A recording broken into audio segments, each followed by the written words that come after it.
Hello दोस्तों, SS लूकर्स academy में आप सबका स्वागत है। आज मैं आप सबको हिंदी व्याकरण में नया पाठ शब्द विचार बताने वाला हूं। इसके पहले वीडियो में मैंने आप सबको हिंदी व्याकरण में जो वर्ण पाठ था उसका एमसीक्यू कराया था। तो आप सभी लोगों में से अगर किसी ने उस वीडियो को नहीं देखा है तो उस वीडियो को आप सभी लोग जरूर देखिएगा। तो चलिए आज का वीडियो हम शुरू करते हैं। सबसे पहले हम लोग ये जानेंगे शब्द क्या होता है। जब हम लोग वर्ण पढ़े थे तो वर्ण में देखे थे कि वर्ण किसे कहते हैं। आज हम लोग सबसे पहले सीखेंगे कि शब्द क्या है, शब्द कैसे बनता है। सबसे पहले ये समझने के लिए हम लोग जब पढ़े थे वर्ण को तो वहाँ देखे थे कि सबसे जो छोटी ध्वनि या इकाई होता है वो हमारा वर्ण कहलाता है। और जो वर्ण है अगर उन सभी को हम मिला देंगे तो उनके मेल से क्या होता है, हमारा शब्द बनता है। जैसे आधा क धन अ धन ल, आधा ल धन अ धन आधा म धन अ। ये जो हम अक्षर लिखे या ध्वनियाँ लिखे, आधा क फिर अ फिर आधा ल फिर अ फिर आधा म फिर अ, अगर इन सभी को हम जोड़ देंगे तो हमारा शब्द क्या बनेगा, कलम बनेगा। कलम एक शब्द बनेगा, कलम। तो कलम एक क्या हो गया, हमारा शब्द हो गया। तो शब्द कैसे बना है, जो अलग अलग वर्ण है उनको मिलाने से हमारा क्या बना है, शब्द बना है। तो शब्द क्या होता है, वर्णों के सार्थक संघात या मेल को शब्द कहते हैं। अगर जो हमारे वर्ण है, वर्ण के जो मेल होता है उसी को हम लोग क्या कहते हैं, शब्द कहते हैं। सिंपल भाषा में अगर कभी भी कोई आपसे पूछे कि शब्द क्या होता है तो हम कहेंगे वर्णों के सार्थक मेल को शब्द कहते हैं। जैसे राम हो गया, श्याम हो गया, पंकज हो गया, सोहन हो गया, ये सब शब्द कहलाते हैं। अगर ये भी नहीं याद आ रहा हमको तो सिंपल सा वही जो हम बताएं कि वर्णों के या ध्वनियों के सार्थक मेल को शब्द कहते हैं, अगर ऐसे भी हम बताएंगे शब्द का परिभाषा तो ये सही हो जाएगा। उदाहरण में जैसे राम, वह, पटना, लोटा, पंकज, ये सब शब्द के उदाहरण हैं। तो यही हमारा शब्द कहलाता है। शब्द क्लियर। इसके बाद आगे बढ़ेंगे तो एक और टॉपिक आता है हमारा पद। जैसे अभी हम लोग शब्द को देखें कि वर्णों के मेल से शब्द बनता है, वैसे ही पद भी बनता है। पद क्या कह रहा है कि जब कोई शब्द किसी वाक्य में प्रयुक्त होता है तब वो शब्द पद कहलाता है। मान लो कि अगर जैसे अभी हम कलम शब्द लिए, कलम, अगर ये कलम शब्द जो है इसको हम वाक्य में कोई ना कोई सेंटेंस या वाक्य में प्रयोग कर दिए तो यह कलम शब्द अब वहाँ पे वाक्य में क्या बन जाता है, पद बन जाता है। यही समझाया जा रहा है कि पद क्या होगा कि जब कोई शब्द को हम किसी वाक्य में प्रयोग कर देंगे तब वह शब्द हमारा क्या बन जाता है, पद बन जाता है। सिंपल सा भाषा में जैसे आप सभी लोग को स्क्रीन पे उदाहरण दिख रहा होगा कि राम आम खाता है। ये अलग अलग दो तरीके का हम शब्द लिए, जैसे राम आम को अलग लिए, खाता है को अलग लिए। तो राम आम को कहा जा रहा है कि ये संज्ञा शब्द है, खाता है क्रिया शब्द है। और जब इन सभी को हम एक में जोड़ दिए तो राम आम खाता है एक वाक्य बन गया, एक सेंटेंस बन गया। तो इसमें राम जो हमारा क्या होता है, कर्ता पद हो जाता है, आम जो है कर्म पद हो जाता है और खाता है क्रिया पद हो जाता है। तो इनका क्या होगा कि इनको हम लोग पद में बांट दिए। हालांकि जब जब ये अलग अलग थे तो इसको हम लोग क्या कर रहे थे कि ये शब्द है, लेकिन जब इसको हम लोग वाक्य में प्रयोग कर दिए तो अब ये क्या बन गए, पद में बन गए। तो पद याद रखना है कि जब कोई शब्द को हम वाक्य में प्रयोग कर देंगे तब वो पद बन जाता है, वो शब्द नहीं बनता है। क्लियर। और शब्द कब रहेगा, जब हम वर्णों को मिलाएंगे और उससे क्या होगा, शब्द बनेगा। और पद जब वाक्य में प्रयोग कर देंगे शब्द को तो वो पद बन जाता है। या नोट में भी वही बात लिखा है कि कोई शब्द तब तक शब्द है जब तक वह किसी वाक्य में प्रयुक्त नहीं होता है। जो ही वह किसी वाक्य में प्रयुक्त होता है तो ही वह पद बन जाता है। यानी वो शब्द अब क्या बन जाता है, पद बन जाता है, पद कहलाता है, शब्द नहीं कहलाएगा। तो यही शब्द और पद के बारे में था। शब्द और पद के बारे में यही था कि पद क्या होता है और शब्द क्या होता है, इन दोनों में अंतर क्या है। तो आई होप आप सभी लोग को क्लियर हो गया होगा ये। अब आगे बढ़ेंगे हम लोग तो ये समझेंगे कि शब्द के भेद को, जैसे वर्ण का भेद था वैसे ही शब्द का भेद होता है, लेकिन इसमें कुछ चेंजिंग है। वर्ण के भेद हम लोग क्या कर रहे थे कि दो भागों में बांटकर स्वर और व्यंजन को पढ़ रहे थे। यहाँ शब्द के भेद को कहा जा रहा है कि शब्दों के भेद को हम लोग चार आधार पर बांटते हैं, यानी इसको चार आधार में बांटा गया है। पहला अर्थ के आधार पे, तो अर्थ के आधार पर शब्द के दो भेद होते हैं। व्युत्पत्ति या रचना के आधार पर शब्द के तीन भेद होते हैं। उत्पत्ति के आधार पर शब्द के पांच भेद होते हैं और रूपांतरण या प्रयोग या विवेचन के आधार पर शब्द के दो भेद होते हैं। तो ये चार आधार है, अर्थ के आधार पर, व्युत्पत्ति या रचना के आधार पर, उत्पत्ति के आधार पर और रूपांतरण के आधार पर। इन चार आधारों पे जो है हम लोग शब्दों के भेद को बांट करके पढ़ते हैं। तो अब एक एक करके हम लोग इन सभी को देखेंगे कि पहला आधार में जो शब्द के भेद है तो वो क्या क्या है। तो पहला जो अर्थ के आधार पर शब्द के भेद हैं तो वो दो होते हैं, जिसमें पहला सार्थक शब्द होता है और दूसरा निरर्थक शब्द होता है। अर्थ के आधार पर शब्द के दो भेद, सार्थक शब्द और दूसरा निरर्थक शब्द। अब बात ये आता है कि सार्थक शब्द किसे कहते हैं। सार्थक शब्द किसे कहते हैं, तो सार्थक मतलब हमको समझना है कि सार्थक यानी सही अर्थ, और निरर्थक जो है जिसका निश्चित अर्थ न हो। यहाँ पे निरर्थक लिखा गया है, यहाँ पे निरर्थक होगा, ठीक ना। यहाँ पे आप लोग जरा सुधार लीजिएगा, यहाँ मिसप्रिंट हो गया है, निदर्शक लिखा गया, यहाँ पे निरर्थक होगा। जैसे ये निरर्थक लिखा है वैसे यहाँ भी निरर्थक होगा, ठीक। तो पहले हम लोग को ये समझना है कि सार्थक और निरर्थक होता क्या है। सार्थक और निरर्थक, ठीक। सार्थक और निरर्थक शब्द होता क्या है। सार्थक मतलब क्या होगा, सही होता है या वैसा शब्द जिसका कोई निश्चित अर्थ निकले, और निरर्थक मतलब होता है गलत या उसका कोई निश्चित अर्थ ना निकले, ये बात होता है। तो सार्थक शब्द में समझना है कि जब कोई शब्द है अगर उसका कोई निश्चित अर्थ निकलता है, अगर कोई शब्द है और उसका कोई निश्चित अर्थ या सार्थक अर्थ निकलता है तो उसको हम लोग सार्थक शब्द कहते हैं। लेकिन निरर्थक शब्द में क्या होता है कि उसका कोई निश्चित अर्थ नहीं निकलता है, तो वो हमारा क्या कहलाता है, निरर्थक शब्द कहलाता है। जैसे मान लो हम आए दिन जिन शब्दों का प्रयोग करते हैं दिन प्रतिदिन, वही शब्द हमारा क्या कहलाता है, सार्थक शब्द कहलाता है। और उनमें से कुछ शब्द ऐसे होते हैं जिसका कोई अर्थ नहीं होता है तो उसको हम लोग निरर्थक कहते हैं। तो जैसे मान लो सार्थक में रोटी हो गया, उल्टा हो गया, खाना हो गया, पानी हो गया, हल्ला हो गया, चाय हो गया। तो ये सब हम आए दिन इन शब्दों का प्रयोग करते हैं, तो ये शब्दों का क्या है, अपना कोई निश्चित अर्थ है, तो ये हमारा क्या हो जाएगा, सार्थक शब्द हो जाएगा। लेकिन अगर इन्हीं का हम उल्टा बोल देंगे, जैसे रोटी का बोटी बोल दें, उल्टा का पुल्टा बोल दे, पानी का वानी बोल दे, खाना का वाना बोल दे, गुल्ला हल्ला का गुल्ला बोल दे, चाय का वाय बोल दे, तो ये हमारा क्या होगा, इसका कोई निश्चित अर्थ नहीं निकलेगा शब्द का, तो ये शब्द हमारा क्या होता है, निरर्थक कहलाते हैं। तो यही सार्थक और निरर्थक होता है अर्थ के आधार पर, कि अगर किसी शब्द का कोई अगर निश्चित अर्थ निकले तो सार्थक शब्द, और निश्चित अर्थ नहीं निकले तो उसको हम लोग निरर्थक शब्द कहते हैं।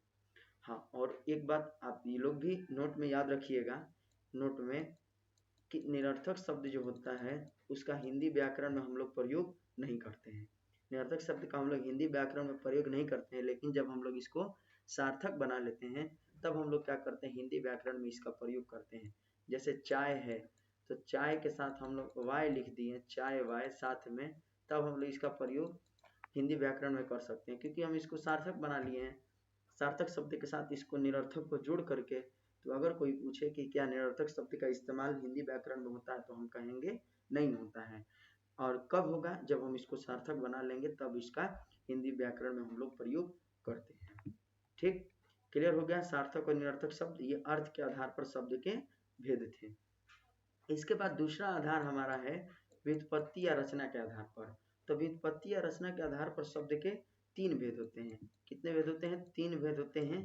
पहला हो गया ऋण शब्द, दूसरा हो गया यौगिक शब्द और तीसरा हो गया योगऋण शब्द। पहला ऋण शब्द, दूसरा यौगिक शब्द और तीसरा योगऋण शब्द। अब तीनों जो है ना आसान है, बस केवल थोड़ा थोड़ा हमको समझना है। अगर हम ऋण शब्द को समझ लिए तो यौगिक आसान है हमारे लिए, और यौगिक समझ लिए तो योगऋण हमारे लिए आसान है।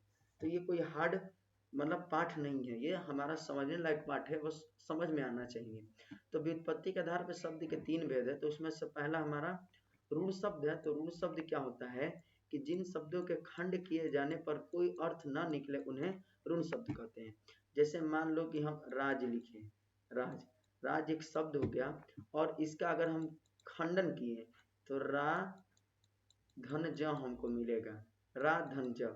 लेकिन रा धन ज में जो रा है हमारा वर्ण, इसका कोई अर्थ नहीं निकल रहा है, ज है इसका कोई अर्थ नहीं निकल रहा है।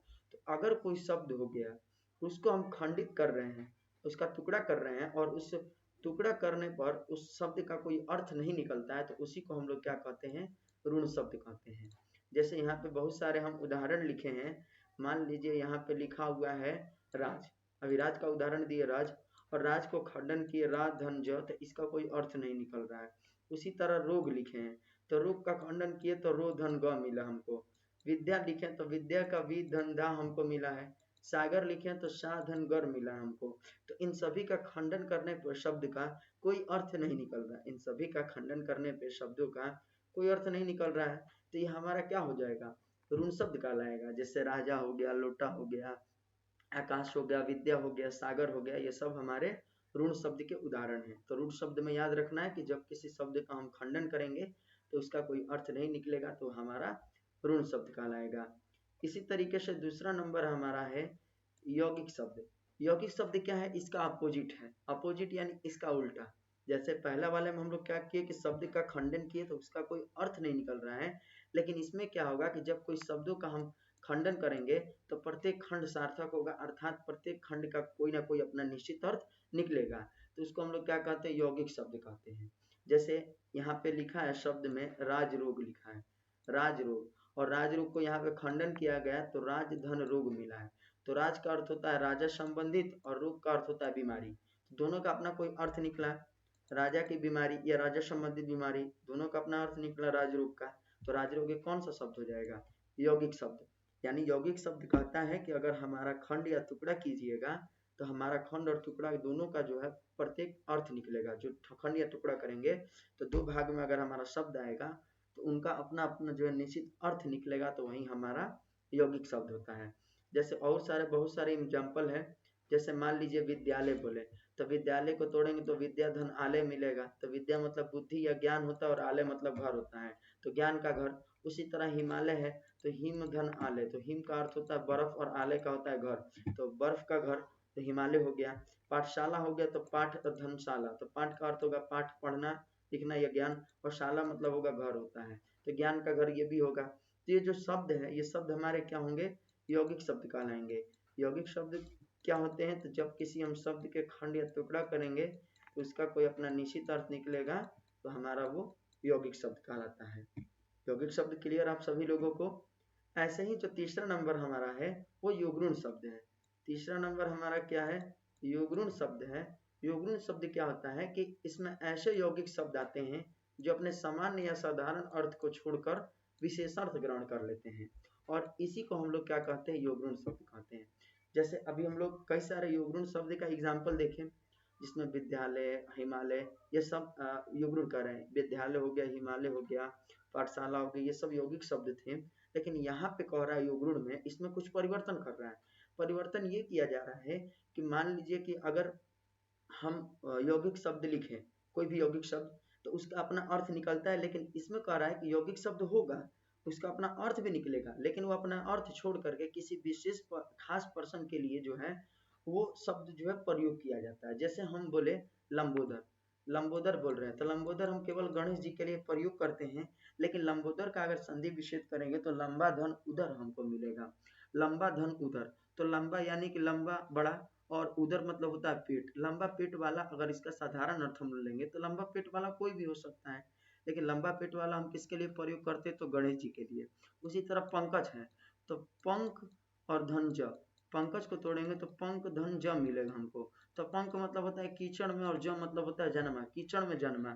तो कीचड़ में जन्मा, कीचड़ में कई चीज जन्म लेते हैं, लेकिन हम पंकज किसके लिए प्रयोग करते हैं, खास तौर से तो कमल के फूल के लिए। तो पंकज हमारा क्या हो जाएगा, एक युग्मन शब्द होगा, क्योंकि हम यौगिक शब्द ही हैं लेकिन हम इसका साधारण अर्थ को छोड़ करके विशेषार्थ ग्रहण कर लेते हैं, तो इसलिए ये हमारा युग्मन शब्द कहलाता है। वैसे ही गिरिधारी, गिरिधारी जिसको श्री कृष्ण को कहते हैं, गिरि पर्वत को धारण किए थे। लेकिन गिरि पर्वत को धारण किए थे तो और भी बहुत सारे लोग पर्वत को धारण किए हुए, तो हम केवल गिरधारी किसको प्रयोग करते हैं, तो श्री कृष्ण को करते हैं। वीणा पाणी, हाथ में वीणा लिए हुए, हाथ में वाद्यंत्र लिए हुए कौन है, तो सरस्वती जी को हम लोग वीणा पाणी से संबोधित करते हैं। हलधर, हल को धारण करने वाला, तो हम लोग बलराम को कहते हैं। तो ये सभी क्या है, हमारा युग्मन शब्द है, क्योंकि ये सभी जो शब्द दिया गया है इसका साधारण अर्थ को छोड़ करके हमने क्या किया, इनका विशेष अर्थ का प्रयोग किया है। जैसे हमारा मान लो कि युग्म साधारण और विशेष अर्थ यहाँ पे दिया है पंकज, यहाँ पे पंकज होगा तो पंकज को हम लोग पंक धन ज में छोड़ेंगे तो कीचड़ में जन्मा, इसका साधारण अर्थ होगा, लेकिन विशेष अर्थ हम लोग कमल के फूल के लिए प्रयोग करते हैं। उसी तरह लंबोदर है तो लंबा धन उदर, तो लंबा धन उदर लंबा पेट वाला किसके लिए प्रयोग करते हैं तो लंबोदर के लिए, और इसका भी विशेष अर्थ किसके लिए करते हैं तो गणेश जी के लिए करते हैं। तो वही उदाहरण में बताएं कि युग्म शब्द में क्या होगा कि वह यौगिक शब्द होंगे लेकिन वो अपना साधारण अर्थ छोड़ करके विशेष अर्थ ग्रहण कर लेते हैं।